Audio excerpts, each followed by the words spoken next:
Hello friends and welcome into the Michigan Football Report. I am Tom Downey. Alongside me is the Michigan Football Insider, James Yoder. A special bowl and a rumor roundup edition. James, we know Michigan's bowl game and their opponent. They will play South Carolina in the Outback Bowl. Yeah, Tom, I'm really glad they got this bowl against an SEC opponent on New Year's Day in a game Michigan traditionally plays in twice a decade, and they kind of have a 3 or 4 loss season. And it's a little revenge against South Carolina that beat Michigan 5 years ago. When the Clowney game. It's the Clowney game. Beheaded Vincent Smith. Really happy they're not going out to California with maybe a better opponent and maybe a worse game, the Holiday Bowl. It depends on what perception you're thinking about these bowl games. And facing like a Washington State, maybe a Washington that Michigan State's ended up going out to that game. I'm glad they're in this one. I think there's just a little bit of it's a different feeling when you play on New Year's Day instead of like a Tuesday night at 9:30 Eastern in California. So really like this one. Jim Harbaugh won his first year going down to Florida on a New Year's game, and I think we're going to see a little bit of that this year as well. I think this kind of helps from a recruiting perspective because you can kind of make a little bit extra trip if you want to stay later or whatever. You can spend some time in Florida, and it gets you in the name brand of like, hey, Michigan's playing. If you go to high school near Tampa, it gets them a little bit extra name recognition. Now, obviously, at this point in college football, everyone knows everyone to an extent. But playing in Florida, I think, helps at least just a little bit. Well, and you've seen why Jim Harbaugh has focused on Florida for the IMG thing they did a couple years ago, where they went and had spring practice in the state of Florida, and he recruits there very heavily. I mean, we've got at least maybe over a dozen players in his first main 2 recruiting classes the last 2 years that have come in from the state of Florida. Where Jim Harbaugh does not need any more name recognition is in the state of California, where he played as a player with the Chargers, where he was a coach for 3 seasons with USD, then 4 seasons at Stanford, then 4 at the 49ers. He needs no introduction anywhere in the state of California, high school, middle school, beyond. Where he could use a little bit more, FaceTime is in the state of Florida. So helps from that perspective. I think it's an easier game for Michigan and maybe a little bit more higher profile game, given that it is being played on New Year's Day, 12 p.m. Eastern. It's kind of lead up into those those New Year's Day playoff games, right? So this will kind of be the appetizer to those games. You can watch that and still be able to watch all the playoff games. It's a win-win. Exactly. And I don't think most people who are Michigan fans like trying to catch them on a Tuesday, Thursday, whatever weeknight on a later scheduled game when the game's out in California in the Holiday Bowl. So this is a good matchup for Michigan. I think it's a winnable matchup for them. And I think what it does, Tom, is if they win this game, much like 2 years ago where Michigan played Florida, who was a higher ranked team than the South Carolina team is. This is the Florida team 2 years ago that lost to Alabama, who would go on to win the national title that year in the SEC championship game. Michigan has a chance to come in and kind of put the hammer down if they're hitting on all cylinders, if they have a really great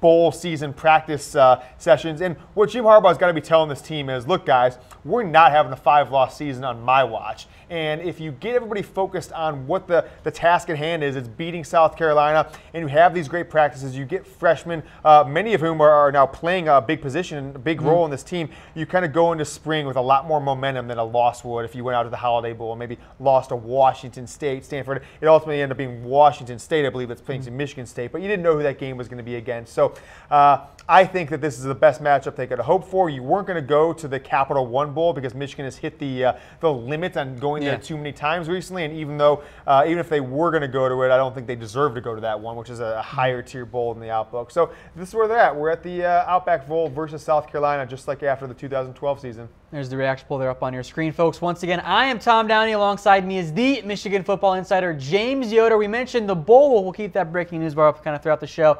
We also got some rumors to discuss here. So for those of you just joining us, if you don't know what our rumor-o-meter section means, here's what it means. 0 Harbaugh heads. You'll see Harbaugh heads near the bottom of your screen. 0 means the rumor we're talking about is totally false. 1 Harbaugh head means there is a small shred of truth. 2 Harbaughs means the people are talking. 3 Harbaughs means it's pretty likely.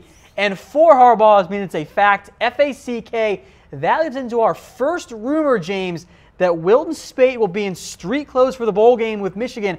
You've given it 4 Harbaugh heads. It's a fact. F-A-C-K. Yeah, this is F-A-C-K. So I'll tell you what's not F-A-C-K, Tom, could he have played in this game? Could he have played versus Ohio State? Could he have played versus Wisconsin? There is a rumor that I addressed on our show on Friday that Wilton Speight was healthy enough to play in these games, but he intends to petition the NCAA for a 6th year, a medical redshirt, giving him the ability to transfer somewhere else and be a potential 2-year starter. So if that one's fact, which I actually said it was one Harbaugh, just because I couldn't imagine Wilton Speight wouldn't want the opportunity to beat Ohio State, even if it meant giving up a 6th year. If that would be true, then that means he would have been able to play in this game, which I think kind of doesn't speak very well to him. But I don't know if that one is. I don't have any insight on that one. But I do know is Wilton Speight will be at the game.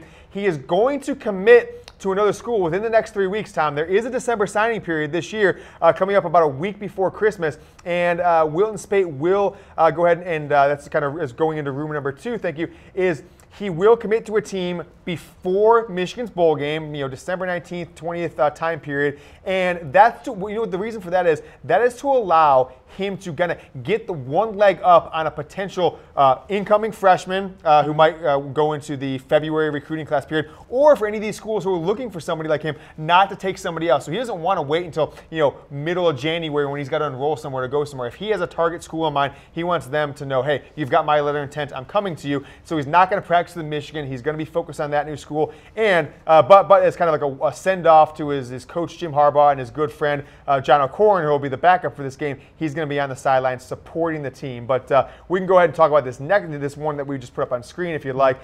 Speight is going to sign with another school here in the next 2 or 3 weeks. We had speculated that it could be any number of teams, some in the Big Ten, some outside of the Big Ten. What I have been told, though, and Speight actually confirmed this himself, so this isn't breaking news by any means, is that the deal with him and Jim Harbaugh was that he doesn't go to any school that's on the schedule next year, and he also does not go to any Big Ten school. So that's the only restrictions he's working with for Michigan to let him out of his scholarship, go to another school, and go beyond. So that means 2 teams that a lot of people thought he might transfer to, which are Indiana and potentially Maryland, are likely off the table. It also precludes him from going to schools like, oh, he's not going to go to Notre Dame. He wasn't going to go there anyways. But that's a program that Michigan faces next year. It seems like a pretty fair balance there. You don't go play a team that Michigan's going to play. Seems like a fair deal there. Yeah, absolutely. And so with Wilton Speight, not playing in this bowl game, that means that you're hoping Brandon Peters is healthy. He wasn't healthy enough to go against Ohio State.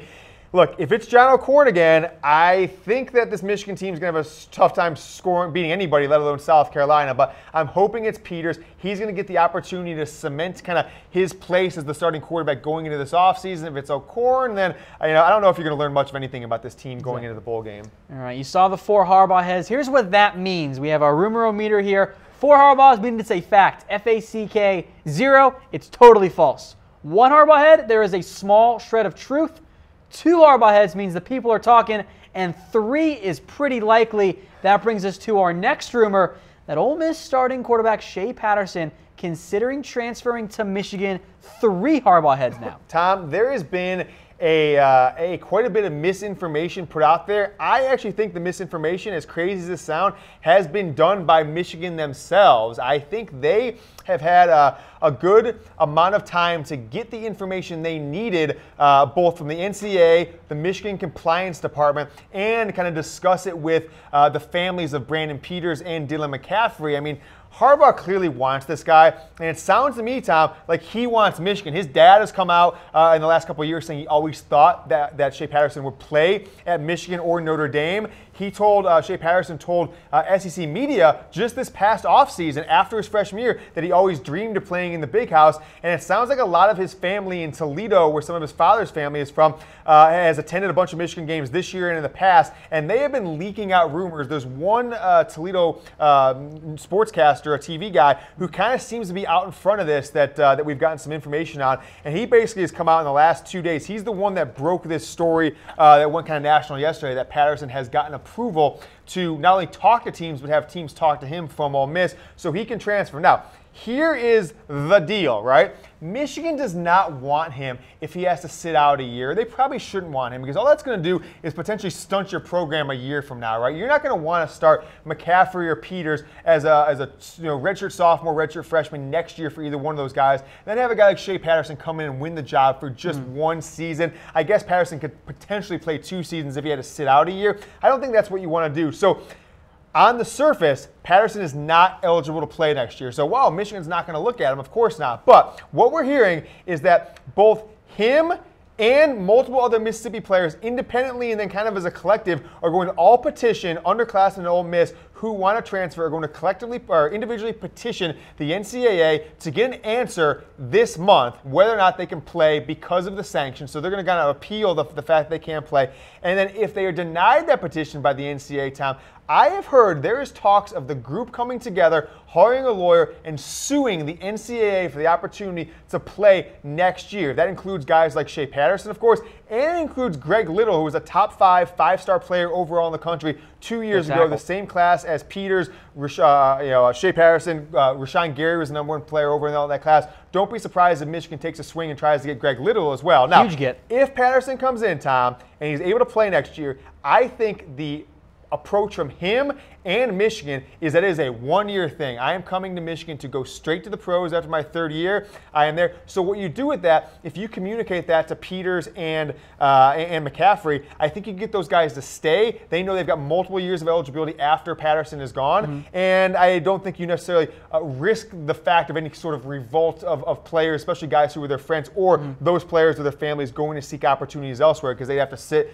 if they transferred regardless. Now, one more thing to bring up on this that has been underreported is that initially why Michigan had maybe backed off the opportunity here is it was told through back channels to multiple schools in the week leading up to Thanksgiving that he was only going to come if he had a guaranteed starting job, right? He wasn't going to go anywhere. And it sounds like once he's gotten once they got their sanctions and he's talked to some other folks, that is not something he's put out there to school. So Michigan was not going to guarantee him a starting position just because why would they? I mean, I know you want to kind of get him there, you want to recruit him, but you're not going to guarantee if he's not the best guy. So that has been retracted from his list of demands. All the other ones are ones Michigan can certainly handle, which is, hey, I want an offense that's going to prepare me for the pros, this and that. So if he gets this exemption, if he's allowed to play, I think he's at Michigan. I think that changes to 4 Harbaughs. If he doesn't, he can either sit out a place, go somewhere like a USC or somewhere UCLA potentially, sit out a year, or there's an opportunity he goes JUCO for a year or D2,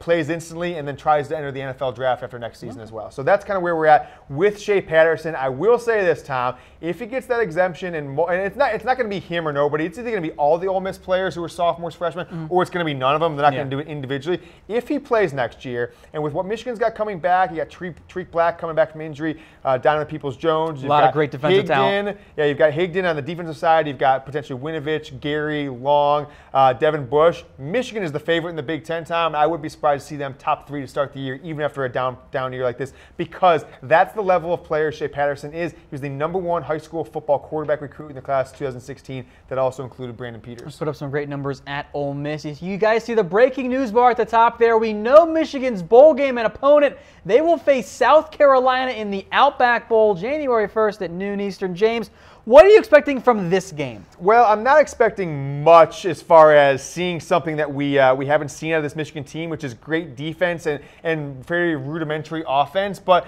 what I guess you're going to look for is this one is, can Michigan show some life on the offensive side of the ball? Can they get their wide receivers into the game? And can Brandon Peters return from injury and throw the ball more than 20 times in a game? I mean, he was throwing the ball 13, 17, 15 times in the 3 starts he had, and wasn't doing much through the air before he went down to Wisconsin outside of a 1 deep pass to Downey Peoples-Jones. So I think that's what we want to see from this team. The other thing I really want to see is, what does that offense look like from play calling? We broke this news on Friday in Michigan Football Report. Jim Harbaugh basically demoted Pep Hamilton and Tim Drevno against Ohio State. He said, I know how important this game is, guys. I don't trust your play calling, especially with John O'Korn under center. You haven't proved it all year that you can make plays for O'Korn. And with that, do we see that same offense against the Michigan State, or for Michigan against the Ohio State game, that included a lot of misdirection, a lot of passes to tight ends and running backs, where they had space to make plays, and not kind of the other way when they were just either you're in for the end zone for a touchdown or nothing. And so I really want to kind of see what that looks like, because if we see a situation where it's Harbaugh kind of, if it's Harbaugh or not calling the plays, it seems like, I think that speaks to, look, we're going to have a new offensive coordinator next year, because if he doesn't trust them to put in a game plan over a 4-week period against South Carolina, they shouldn't have him come back next year when you've got kind of a make-or-break season for Jim Harbaugh's future. I don't think they're going to fire him no matter what happens, but you can't go 8-4 in 2018 and expect to win at the highest level at Michigan after 4 years in the program. All right, folks, that will do it for us today. If you guys missed anything, be it our Bowl talk, our Shea Patterson, or our Wilton Speight talk, don't worry. We're going to play it all over here for you in just a little bit. But for James Yoder, I'm Tom Downey. We are going to sign off, and you guys stay classy out there.